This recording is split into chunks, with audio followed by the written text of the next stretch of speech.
بسم الله الرحمن الرحيم. الحمد لله رب العالمين، والصلاة والسلام على سيد المرسلين وعلى آله وأصحابه أجمعين. قال النبي صلى الله عليه وسلم: السذاجة من الإيمان. سادگی ایمان کا شعبہ ہے۔ آج کی گفتگو کا موضوع بھی یہی ہے۔ آپ صلی اللہ علیہ وسلم نے فرمایا، سادگی ایمان کا حصہ ہے۔ آپ علیہ السلام کی پوری زندگی سراپا سادہ تھی، خواہ آپ جلوت میں ہوں یا خلوت میں، بڑوں کے سامنے ہوں یا چھوٹوں کے درمیان، مسجد میں ہو یا مجلس میں، محفل میں ہو یا مجمع میں، سفر میں ہو یا حضر میں، ہر جگہ آپ صلی اللہ علیہ وسلم کے سادگی کے اوصاف نمایاں رہتے تھے۔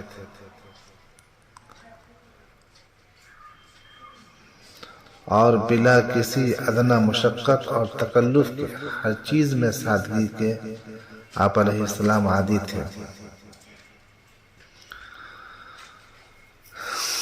حضور صلی اللہ علیہ وسلم کبھی مجلس میں ہوتے تو ننگے پاؤں بھی کبھی کبھی اپنے گھر تشریف لے جاتے اور جوتی وہیں چھوڑ جاتے۔ یہ اس بات کی علامت تھی کہ پھر واپس تشریف لائیں گے۔ کھانے پینے، پہننے، اوڑھنے، اٹھنے، بیٹھنے، کسی چیز میں تصنع اور تکلف نہیں فرماتے تھے۔ کھانے میں جو سامنے آتا تناول فرماتے، پہننے کو موٹا جھوٹا جو مل جاتا پہن لیتے، زمین پر، چٹائی پر، فرش پر، جہاں جگہ مل جاتی بیٹھ جاتے۔ آپ صلی اللہ علیہ وسلم کے کرتے کا تکمہ اکثر کھلا رہتا تھا۔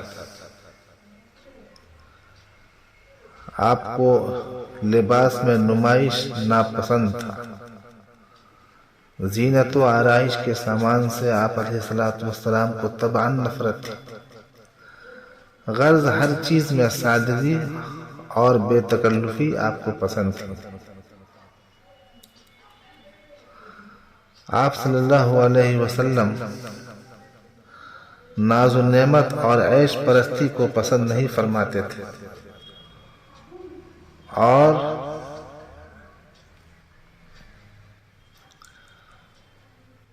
دوسروں کو بھی اس سے روکتے تھے۔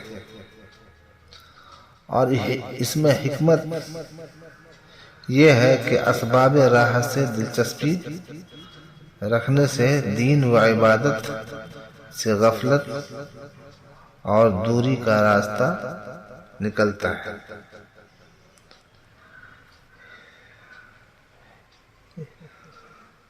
ایک دفعہ ایک شخص نے حضرت علی رضی اللہ تعالیٰ عنہ کی دعوت کی اور کھانا پکوا کر گھر بھیج دیا۔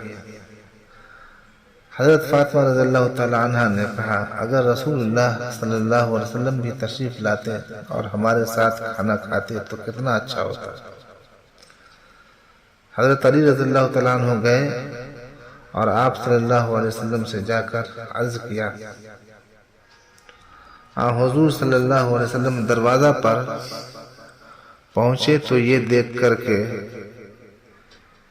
گھر میں دیواروں پر پردے لٹکے ہوئے ہیں، واپس چلے گئے۔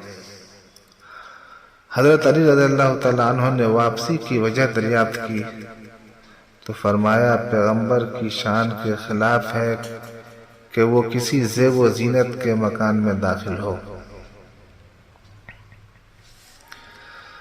جس طرح آپ علیہ السلام خود سادگی پسند فرماتے تھے، اسی طرح آپ صلی اللہ علیہ وسلم یہ بھی چاہتے تھے کہ آپ کے اہل و عیال بھی سادہ زندگی بسر کریں اور تکلف و تنعم سے پاک رہیں۔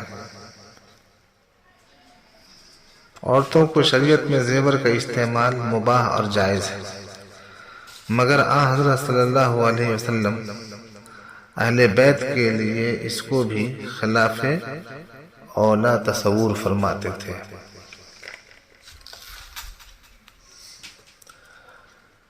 اہل بیت کا شمار چونکہ اہل تقوی کی فہرست میں سب سے اوپر ہے، اسی لیے آپ صلی اللہ علیہ وسلم نے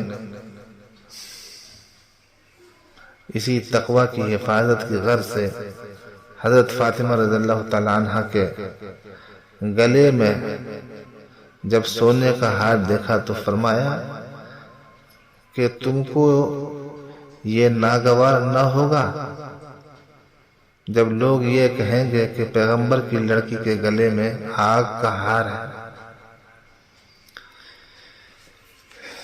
ایک دفعہ کسی نے ریشم کا شلوکا ہدیتاً بھیجا، آپ صلی اللہ علیہ وسلم نے پہن لیا اور اس کو پہن کر نماز ادا فرمائی۔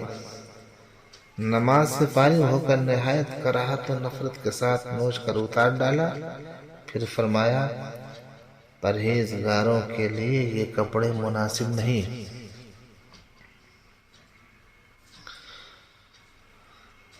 تواضع اور خاکساری کی راہ سے اکثر معمولی کپڑے استعمال فرماتے تھے۔ آپ صلی اللہ علیہ وسلم کی ہی اتباع میں آپ کے صحابہ کرام رضی اللہ عنہم اجمعین اور صحابہ کرام کے بعد حضرات مشائخ اور اولیاء کرام بھی خود کو لباس و طعام میں ہمیشہ سادگی اختیار کرنے پر آمادہ رکھتے تھے اور سادگی اختیار کرتے تھے،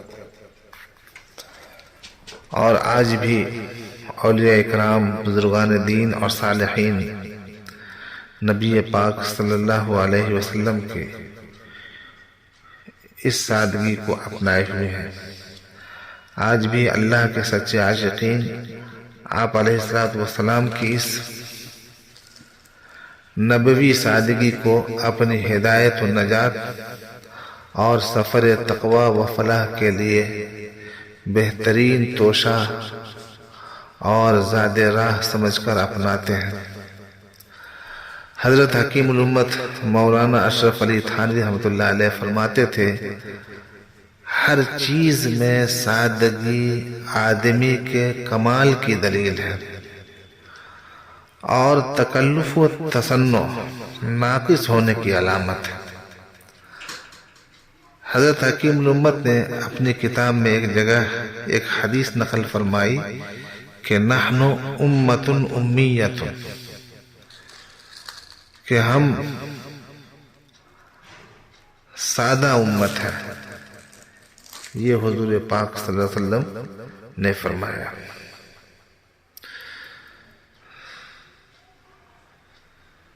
بعض لوگ آج کل کو علماء پر من جملہ دوسرے اعتراض کے یہ بھی کہتے ہیں کہ ان کو لیکچر دینا نہیں آتا۔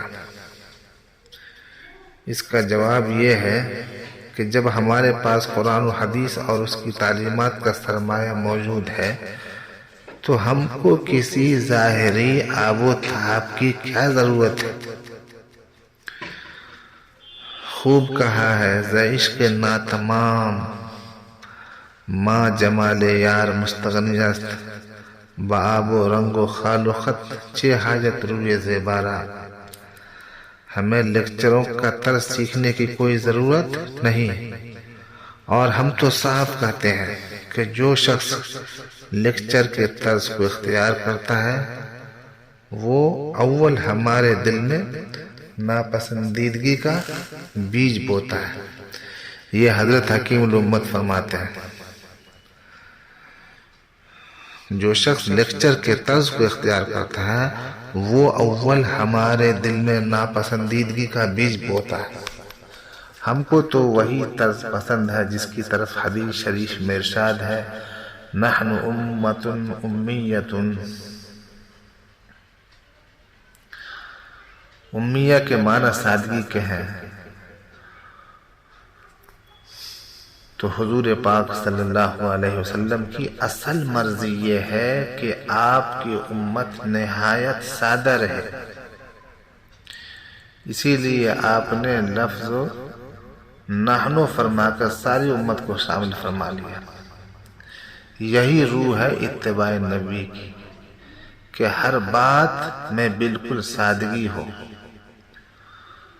امیہ کی طرف منسوب ہے، مطلب یہ ہے کہ ہماری زندگی ایسی رہے جیسے ماں کے پیٹ سے پیدا ہونے کے بعد بچہ کی زندگی ہوتی ہے، کہ اس کی کوئی حرکت بھی تصنع اور بناوٹ کی نہیں ہوتی، بلکہ ہر حرکت میں پیساختگی ہوتی ہے، اور بچوں کی یہی صفت ہے جس کی وجہ سے ہر شخص کو ان سے محبت ہوتی ہے، ورنہ تمام بچوں سے جو کہ نجاست کے پوٹ ہوتے ہیں بہت نفرت ہونی چاہیے تھی۔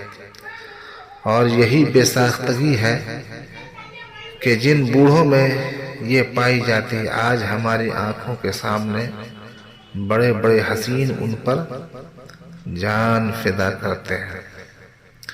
تو اصلی مفہوم امیت کا یہی ہے، یہی بے ساختگی ہے، اور نہ لکھنا پڑھنا جو امیت کا مشہور مفہوم ہے، یہ بھی اس کا ایک شعبہ ہے۔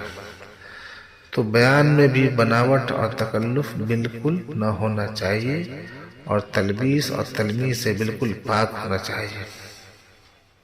البتہ بیان میں سادگی کے ساتھ صفائی ہونی ضروری ہے، لیکن اب یہ طرز بالکل چھوٹتا جا رہا ہے۔ بہرحال حضور صلی اللہ علیہ وسلم کہ جس بھی طریقے کو آپ اپنائیں گے اس میں برکت ہی برکت ہے۔ بے ساختہ اور بے تکلف گفتگو کریں گے تو وہ مؤثر ہوگی۔ گفتگو کو مؤثر بنانے کے لیے اس سے بہتر اور کوئی طریقہ نہیں ہے۔ حضور صلی اللہ علیہ وسلم نے اپنے عمل سے یہ بتا دیا کہ انسان مؤثر کب ہوتا ہے، انسان کا کلام یا انسان کا عمل کب مؤثر ہوتا ہے، جب اس کے اندر سادگی ہوتی ہے۔